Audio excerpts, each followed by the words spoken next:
안녕하세요. 우리 아이들의 건강규칙의 닥터스타입니다. 어느 날 갑자기 아이의 팔이나 다리, 온몸에 목이 물린 것처럼 울긋불긋 무언가 올라오고 아이가 미친듯이 긁기 시작하면 부모님 마음은 철렁 내려앉으실 겁니다. 내가 뭘 잘못 먹었나? 혹시 큰 병은 아닐까? 온갖 걱정이 머릿속을 스쳐 지나가죠. 오늘은 이렇게 많은 부모님들을 밤새 걱정하게 만드는 소아 두드러기에 대해 이야기 나누어볼까 합니다. 두드러기는 왜 생기는지, 급성과 만성은 어떻게 다른지, 그리고 가장 중요한 건 어떤 상황에서 응급실로 달려가야 하는지, 집에서는 어떻게 대처해야 하는지 A부터 Z까지 속 시원하게 알려드리겠습니다. 현재 가장 최신 의학 정보들을 담았으니 끝까지 집중해주세요. 질병계요 두드러기 정체가 뭔가요? 자, 먼저 두드러기가 무엇인지부터 정확히 알아야겠죠? 두드러기는 의학적으로 팽진과 발적을 특징으로 하는 피부 반응입니다. 팽진이란 피부가 목이 물린 것처럼 하얗거나 붉게 부풀어 오르는 것을 말하고 그 주변이 붉게 변하는 것을 발적이라고 합니다.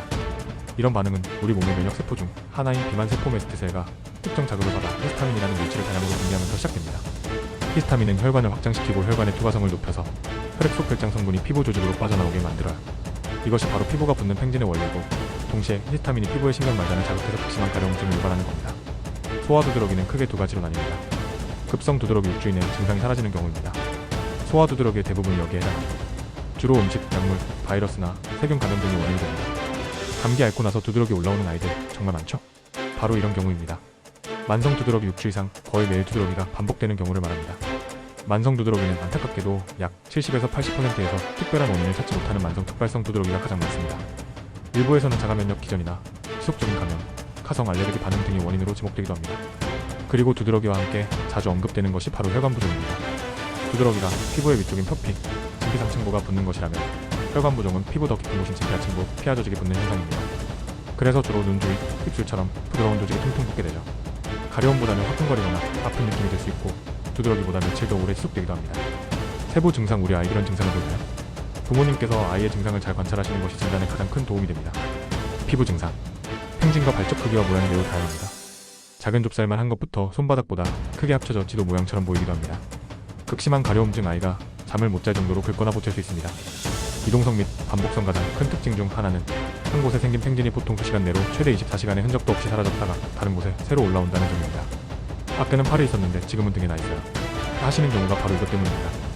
혈관 부종 증상, 부종주로 눈꺼풀, 입술, 뺨, 손, 발, 심지어 성기 부위가 퉁퉁 붓습니다. 통증 및 화끈거림, 가려움증은 덜하지만 붓는 부위의 통증이나 화끈거림을 호소할 수 있습니다. 전신 증상, 히스타민은 피부에만 작용하는 것이 아닙니다. 다른 장기에도 영향을 미칠 수 있죠.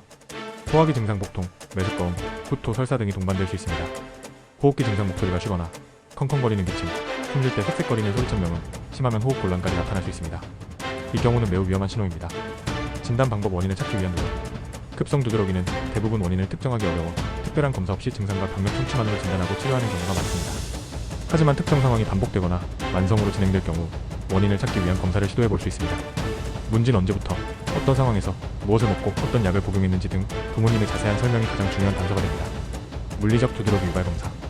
피부 묘기증 검사, 서랍자여 누르는 막대 같은 도구로 피부를 살짝 긁었을 때 그 부위가 붉게 부풀어 오르는지 확인합니다. 한랭 두드러기 검사, 얼음 조각을 피부에 몇 분간 올려두었다가 떼어낸 후 해당 부위에 두드러기가 생기는지 관찰합니다. 그 외에 알레르기 혈액 검사나 피부 반응 검사, 자가면역 질환 관련 혈액 검사 등을 시행하기도 하지만 모든 환자에게 필요한 것은 아니므로 전문의와 상담 후 결정하게 됩니다. 치료 옵션 어떻게 가라앉을 수 있나요?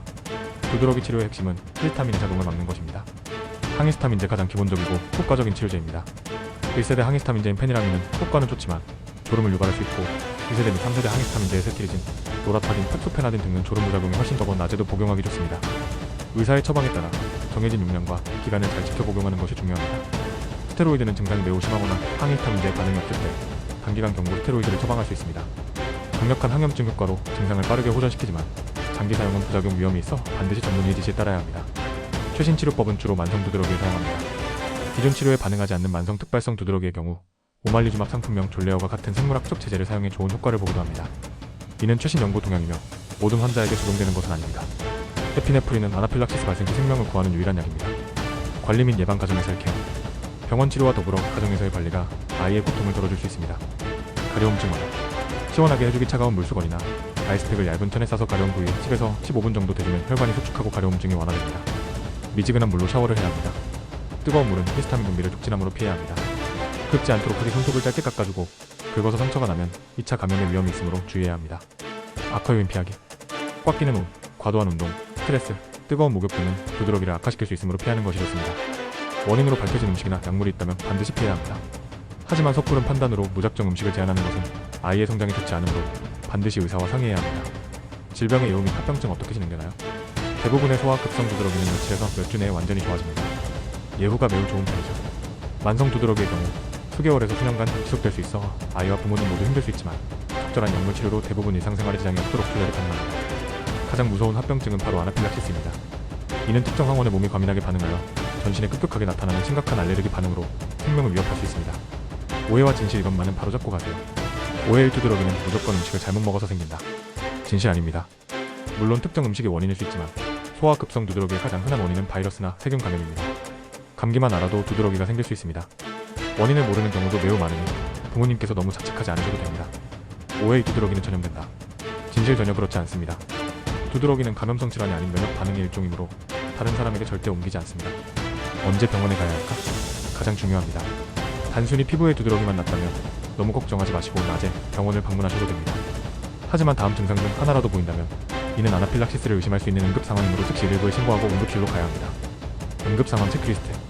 호흡 곤란, 숨쉬기 힘들어하거나 헥색거리는 소리, 침 목소리 깨지는 듯한 기침, 심한 부종 입술, 혀, 목구멍이 급격히 부어올라 침을 삼키기 어려워하는 경우, 의식 변화, 아이가 심하게 쳐지거나 어지러워하고 의식을 잃거나 실신하는 경우, 반복적인 구토와 심한 복통, 순환기 증상, 심장이 비정상적으로 빨리 뛰고 얼굴이 창백해지거나 파랗게 변하는 경우 청색증.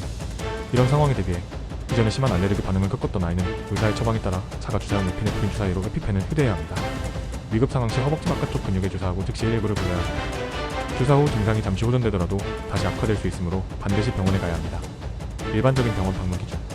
피부 증상만 있더라도 24에서 48시간 내에 호전되지 않을 때, 두드러기와 혈관 부종이 계속 반복되거나 점점 심해질 때, 피부 증상과 함께 열이 나거나 아이가 심하게 보칠 때, 특정 음식이나 약물에 대한 알레르기 병력이 있는 아이에게 두드러기가 생겼을 때. 오늘 소아 두드러기에 대해 정말 많은 이야기를 나누었습니다. 갑작스러운 아이의 두드러기 증상에 부모님 마음이 얼마나 놀라고 불안하실지 충분히 공감합니다. 하지만 기억해주세요. 대부분의 소아 두드러기는 위험하지 않으며 시간이 지나면 좋아집니다.